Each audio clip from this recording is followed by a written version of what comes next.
This program is paid for by The Crossover with Marlon and Armon. Subscribe to their show-owned content at youtube.com/@thecrossover1060. You're now tuned in to The Crossover with Marlon Jones and Armon Williams.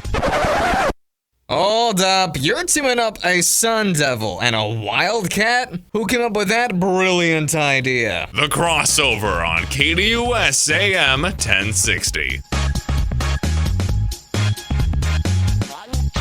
All right, welcome back to The Crossover with Marlon and Armon, KDUS 1060. Subscribe and follow us on our social media accounts on both our YouTube and our Facebook pages at The Crossover 1060.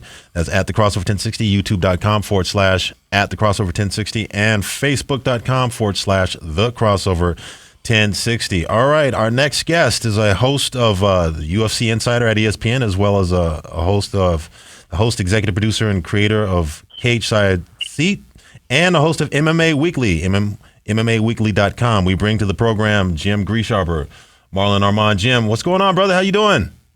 Hey, what's happening, guys? It's good to be on the show. I love Armon. As you guys know, Armon's an old partner of mine. Right. And I say old grudgingly because it's more great. I know. It shows how old we are. Yeah. I'm happy to be on, guys. Yeah, thank you for joining us, man. It's been a minute. We had a chance to talk a couple days ago before the show, and it was great touching base with you, catching up with you. And man, you've been killing it first and foremost, man. Congratulations on all your success, man. I'm so happy for you. It's amazing, man. What you've been able to accomplish in just the last few seasons or last few years for you. So. Thanks, Armon. I really appreciate that. I'm right there trying to keep pace with you, man. We did some shows together back in the day, and I just always, I'll never forget when we went back to Valley Christian. We used to call games together, and right. they treated you when you walked in that school and onto that field. Just it was fun working with you, and it's always good to come back on. I'm anxious to see, guys, like the whole sports world. We haven't had a chance to talk, Armon. I know we're going to talk about the fight, but the whole sports world's changing so fast right now. It really Not only is. with these types of fights, with MMA fighters fighting boxers and influencer boxing matches, and Jake Paul being the number one draw in boxing when he's not really a great boxer. Right. The whole thing's just changing in this world of streaming and direct-to-consumer entertainment and social media, to where we actually are as consumers, maybe not as sports fans, maybe some sports fans, but we're accepting that, because it used to be the holy grail, like it has to be the best against the best for us as sports fans to even entertain it.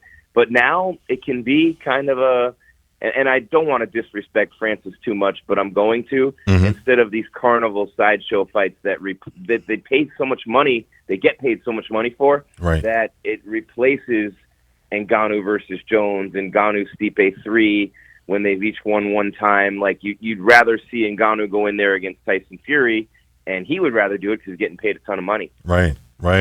I got to ask you, since we're talking on this thing, I'll just jump right into how much does John Jones not being available, how much does it hurt UFC 295, and then of course you have Ngannou who's getting ready to fight Tyson Fury later on today in Saudi Arabia. How much does it hurt that he's not available for UFC? Well, if Jones had gotten hurt and Ngannou was still there, it would have been Jones versus Ngannou in the first place. And so that would have to assume that Jones would have beaten Francis, right, and then he would have been set to fight Stipe anyway. So it would have been maybe Cyril Gane who was stepping in, or if the first fight was close, maybe there would have been a rematch. Maybe Stipe wouldn't have gotten the fight, and it would have been Jones and Ngannou too. So the whole thing would have been different. But this is devastating to the UFC, guys, because when you think about what Dana White's thinking, right? And I know Dana really well after all these years of being around and covering him, and I know the way that his mind works and the way that the UFC thinks about these things. They really don't pay much attention or care much about these fights. In this case, I find it hard to believe that he doesn't, because Ngannou went and got the $10 million, and we can get more into that in a minute, and what I thought about Francis at the time, and the whole process of him going this route and going to PFL. I've been saying for months now, Francis Ngannou rides the bus. Like Michael Jordan rides the bus, Francis Ngannou rides the bus, because he went to the minor leagues of MMA compared to the UFC, which is what everything is compared to the UFC. Like you guys know from a football standpoint, right? There's the NFL and there's anyone. What's the Rock's league? Anyone? You know what I mean? Right. I no disrespect to the Rock, but the NFL's the NFL, the UFC's the UFC, and if you're not fighting there, you're not in the big leagues. Now, he wasn't going to get the money he wanted. He's 35 years old. He's from the streets. from small villages in Africa to the streets of Paris. MMA literally saved his life. Everything he does is with house money anyway. And what he really is trying to do is get the Fighters Union going and get MMA going in Africa, which PFL committed a big bundle of money to through him. He's going to be the face of it, the head of it, and all that. And he's a deep and caring individual, one of the nicest, sweetest, kindest humans I've ever known covering this sport, Francis Ngannou. Doesn't change the fact that he was going to get his head beat in tonight by Tyson Fury, but he is an amazing dude, and I love to see him getting his payday. I just wish these MMA fighters would not have to, quote-unquote, have to, go into boxing to get that money like Diaz did, like Woodley did, like Askren did, because they're not boxers, guys. They're not boxers. They don't train boxing. It's a completely different type of boxing. Your stance is different. Your angles are different. Your weight allocation is different. The way you have to defend takedowns and kicks and all these other things and fight up against the cage and the clinch, it's so different. But the money, look, Mike Perry's killing it, but Mike Perry's a soul taker. I mean, you have to not have a soul in order to take souls. And he's just a different animal, and he's more geared toward fighting anyone, anywhere, anytime, in any discipline. And that's different from Mike Perry, but he also hasn't fought a super elite boxer either. And when he does, we're going to see the difference.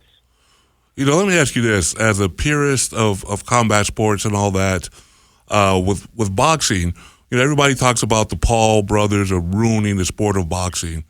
Do you truly believe that? To me, I'm a fan of boxing, and I think this has been one of the best years of boxing. But for you, that covers combat sports extensively, how do you feel about when people say that the Pauls are ruining the sport of boxing? I think that anyone who says that isn't really paying attention, just from the standpoint of boxing had gotten so bad, we're in denial, right? Mm-hmm. Think about boxing as a guy, right? I'm 51, and when the pandemic hit, I lost a bunch of weight and got in great shape. And before that, I had lost a little bit, but I was going down the wrong path, right? I was gaining more weight every year, and then it just becomes a runaway train. You're gaining weight, you're out of shape, then you're not moving, you're not walking, and all of a sudden you go, and I'm not saying this was me, but we all know people who, it's too late now, I let it go too far. Now I can't do it. I can't do anything about it. That was boxing. Boxing had gone so far down a hole, and for years, who really, the whole world, it was a big deal. I don't want to say Mayweather-Pacquiao wasn't a big deal. It was a huge deal because we finally got the fight, but we got it way later than we should have. And people love to talk about Floyd being the greatest, and Floyd was great at a lot of things. One of the things Floyd was great at, and still is getting you to buy his fights and think that it's the best thing in the world when it's either at the wrong time. Like he fought Canelo when Canelo was too green to beat him, just at the right time. He fought Pacquiao too late for Pacquiao to beat him. Now, that doesn't mean that it wasn't a competitive fight or it couldn't have been. It means that Floyd kind of cherry-picked when he would fight those opponents, if he fought them at all, right? Diego Corrales and Jose Luis Castillo Jr. were two guys that had a shot, and a lot of people thought Jose Luis Castillo Sr., I know Jr., I called a couple of his fights, but Sr., a lot of people thought he beat Floyd, and that was the one where he was in his prime. So the rest of them, Floyd kind of picked around that, and fair or unfair, that's what a lot of people think. Also, we finally got this year Bud Crawford and Errol Spence Jr., which a lot of people thought we'd never see that fight. Boxing was in a state where the best fighters weren't fighting each other. We finally got Fury and Wilder. We never got Fury and Joshua. If I'm a British boxing fan living in the UK, I hate both those guys forever because I never got that fight, and so that's a big thing with boxing, and everybody thought it was shady and it was controlled by people running numbers and the Don Kings of the world and Bob Arum just staying in the way. Well, Don King's finally faded away. Bob Arum's in his mid-90s. Neither one of those guys will die because they don't want to give the other one the satisfaction of dying first, and that's what they did to boxing. So those guys are pretty much gone now, although Top Rank is still alive and well and will be after Bob Arum. I hope that this new generation of promoters, assuming that Floyd and Oscar, especially Oscar De La Hoya, gets out of the way and lets the real promoters do their jobs and accepts the fact that he was a great fighter and a terrible promoter, then boxing would be in a better place, and they wouldn't have to rely on two social media influencers to come in and stand it on its ear and become the biggest draws in the sport. And Logan Paul gets a Mayweather fight, and Jake Paul beats up half of the former UFC roster, a couple, former champion in Woodley. legendary champion, and then Nate Diaz. It's just people are mad at those guys because they're disrupting. Are they great fighters? No. Is Jake Paul the best fighter? No. But here's what's going to happen. You're going to see a lot more of the best fights because these boxers are going, oh, hell no. These two white kids ain't coming in our sport and taking all the money. So they're going to change the way that boxing, and that's, to me, when Jake and Logan Paul are done, at least when it comes to the sport of boxing, and Logan's much more in the WWE than he is boxing, but they're going to say that they disrupted these sports and these industries and changed the way that things were done. So the greatest contribution that will be made by Jake Paul in particular, Logan a little bit, I think, is that the sport of boxing is, how do you say when you finally get your girl to act right? The sport of boxing is finally going to act right. We're talking to the host of UFC Insider at ESPN, Jim Grieshaber. Jim, with about 30 seconds or so left in this segment, how do people follow you on your many projects, and what's your assessment of this Tyson Fury-Francis Ngannou fight? Is it going to be competitive? Deontay Wilder hit Tyson Fury clean like 4 times in 3 fights. Do you think Francis Ngannou is going to touch him?